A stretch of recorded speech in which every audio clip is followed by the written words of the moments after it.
Hahaha, apa kabar sahabat artikel view? Kali ini saya akan membacakan lanjutan alur cerita kisah CO muda berpura-pura culun. Tapi, sebelum mendengarkan kisah ceritanya, silahkan cari posisi yang nyaman dan jauhi keramaian. Dan jangan lupa pasang headsetnya. Dan inilah alur cerita kisah CO muda yang berpura-pura culun. Episode 306. Kisah CO muda yang berpura-pura culun.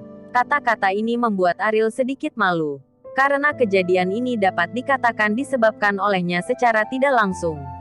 Akan ada reaksi kimia seperti itu. Tetapi selama itu adalah masalah yang bisa diselesaikan dengan uang. Itu bukan masalah bagi Ariel. Pada saat ini, Ariel memperhatikan bahwa Syarif diam-diam menyimpan kunci Mercedes-Benz. Tindakan ini membuatnya tertawa dalam hati. Dan pria ini senang ketika dia pamer. Tapi kalau soal uang, dia langsung bimbang. Seolah takut minta diambil uangnya. Saudari Sahrul, berapa pengeluaran bulanan Love Home? Ariel bertanya. Ini hampir 10.000 juta jika Anda hanya menghitung makanan. Tidak termasuk pengeluaran lainnya. Bagaimanapun, anak-anak ini masih tumbuh. Jadi makanannya tidak terlalu buruk, kata Sahrul. Karena ini adalah periode khusus. Tidak masalah jika mereka makan hampir. Mereka semua memiliki masalah. Apa gunanya memiliki tubuh yang bagus? Kata Syarif ringan. Kalimat ini membuat Sahrul sangat tidak puas. Syarif tidak menerima siapapun yang berkacamata berwarna. Tetapi dia adalah pacar Agnes. Jadi Sahrul tidak bisa menuduhnya secara langsung. Syarif, omong kosong apa yang kamu bicarakan? Diam jika kamu tidak bisa berbicara, kata Agnes sedih. Syarif merasa bahwa dia ditegur oleh wanita kesayangannya dan kehilangan muka di depan Ariel.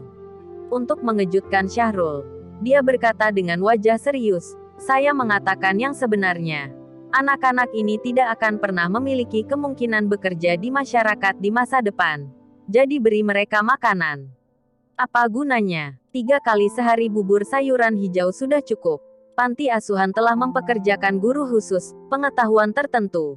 Bahkan jika mereka tidak dapat berintegrasi ke dalam masyarakat, mereka akan menjadi dewasa setelah mereka dewasa. Tidak masalah mencari pekerjaan dengan makanan dan pakaian. Syahrul berkata bahwa anak-anak di sini memiliki cacat bawaan. Tetapi itu bukan berarti mereka tidak bisa hidup normal. Syahrul telah bekerja keras untuk ini. Syarif menggelengkan kepalanya dengan senyum menghina. Dan berkata, Kakak Syahrul, bukan karena aku. Kamu bahkan tidak bisa makan. Apa yang akan kamu minta pada guru? Apakah ada yang memiliki kewajiban untuk menyumbang dan mencintai rumah? Ini juga merupakan fakta yang nyata. Jika Anda tidak dapat menemukan perusahaan yang bersedia membantu rumah tercinta Anda, akan sangat sulit untuk bertahan hidup. Saudari Syahrul, masalah uang. Anda tidak perlu khawatir. Saya bisa membantu, kata Ariel. Syarif tidak menyangka Ariel akan mengatakan hal seperti itu. Tetapi dia memamerkan Mercedes-Benz. Dan secara tidak sadar berpikir bahwa dia lebih baik daripada Ariel. Dan dia tidak bisa menahan diri. Bagaimana Ariel bisa melakukannya? Apakah kamu kaya? Ini 10.000 juta sebulan untuk makanan saja. Jika kamu meminta seorang guru, berapa gaji bulananmu? Apakah gaji bulananmu cukup? Kata Syarif dengan jijik. Saya tidak punya pekerjaan. Jadi saya tidak dibayar, kata Ariel. Syarif tertawa terbahak-bahak. Dan tidak ada pekerjaan tanpa gaji. Namun berani menyombongkan bantuan. Ini tidak mungkin keterbelakangan mental, kan? Jika Agnes tidak menyebutmu beberapa kali, aku akan mengira kamu tumbuh di tanah air yang penuh kasih. Syarif tertawa. Ariel mendengar arti rahasia dari kata-kata ini dengan jelas. Bukankah dia baru saja mengatakan bahwa otaknya sakit? Demi Agnes, aku tidak peduli padamu, kata Ariel. Syarif ingin mengatakan sesuatu, tetapi dihentikan oleh Agnes. Agnes mendengar sarkasme dalam kata-katanya dengan jelas. Tetapi Agnes juga tahu bahwa Ariel adalah demi mencintai tempat dia dulu. Adapun apakah dia mampu atau tidak, terserah dia. Syarif tidak memenuhi syarat untuk berbicara dengan dingin. Jangan terlalu khawatir tentang ini.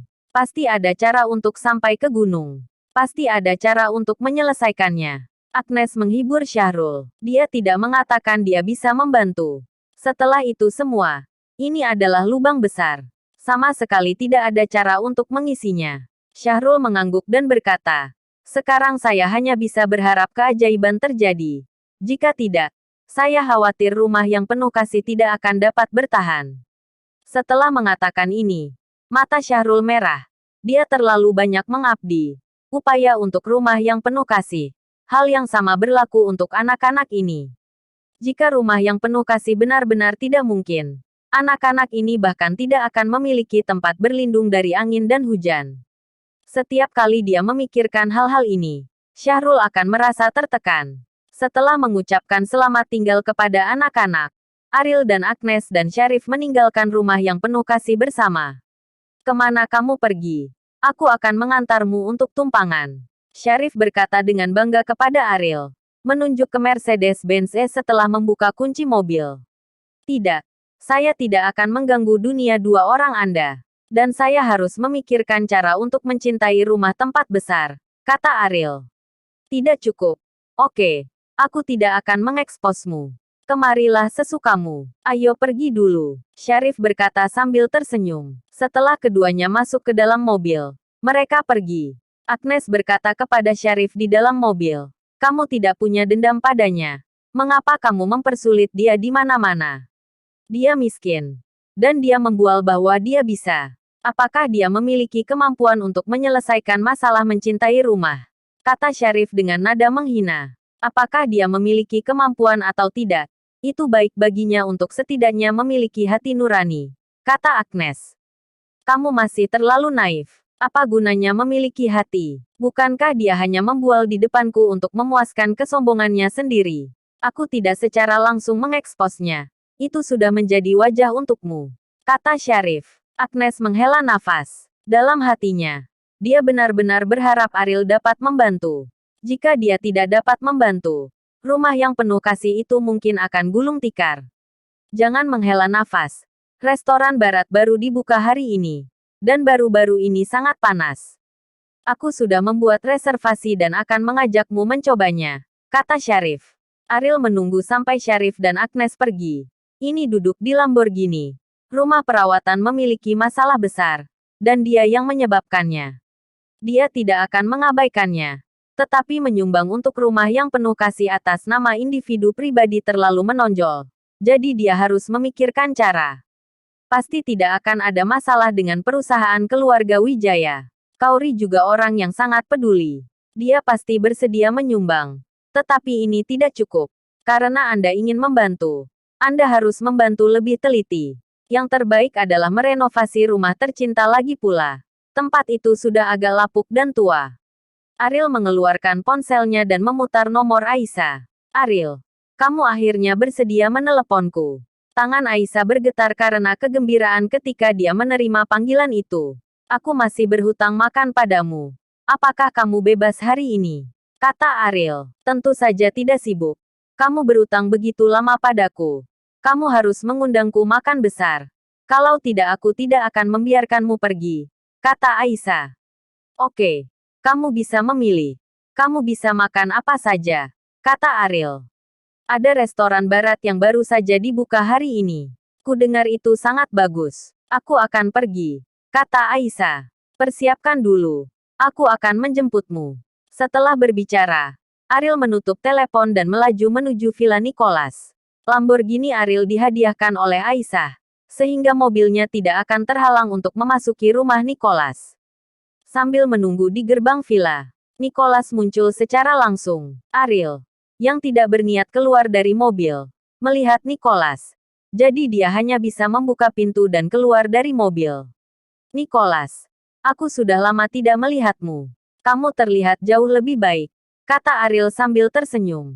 Sejak terakhir kali saya minum teh, sikap Nicholas terhadap Ariel jauh lebih ketat, dan dia tidak berani mengambil posisi tinggi di depan Ariel.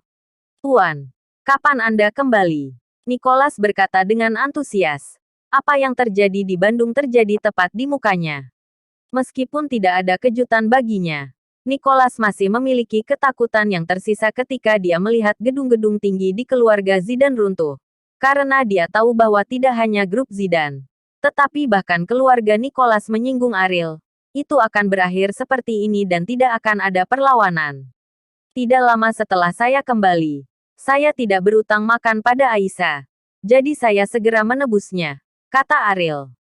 Nicholas menghela nafas dalam hatinya. Setiap kali dia melihat Ariel, dia akan bermasalah mengapa orang seperti itu menikah. Dan cintanya pada Kauri begitu tulus dan tegas sehingga Aisyah tidak memiliki kesempatan sama sekali. Tuan, datang dan duduklah di rumah lebih sering ketika Anda punya waktu. Dan saya akan membuatkan teh untuk Anda minum, kata Nicholas. Ariel melambaikan tangannya dan berkata, saya tidak memiliki rasa ini. Teh tidak cocok untuk saya. Dan tidak dapat memuaskan dahaga saya. Undangan Nicholas gagal. Dan dia tersenyum kecut. Tentu saja. Apa yang dia maksud? Lebih dari sekadar meminta Ariel untuk minum teh. Ariel juga mengerti. Jadi dia menolak dengan sangat senang. Bersambung.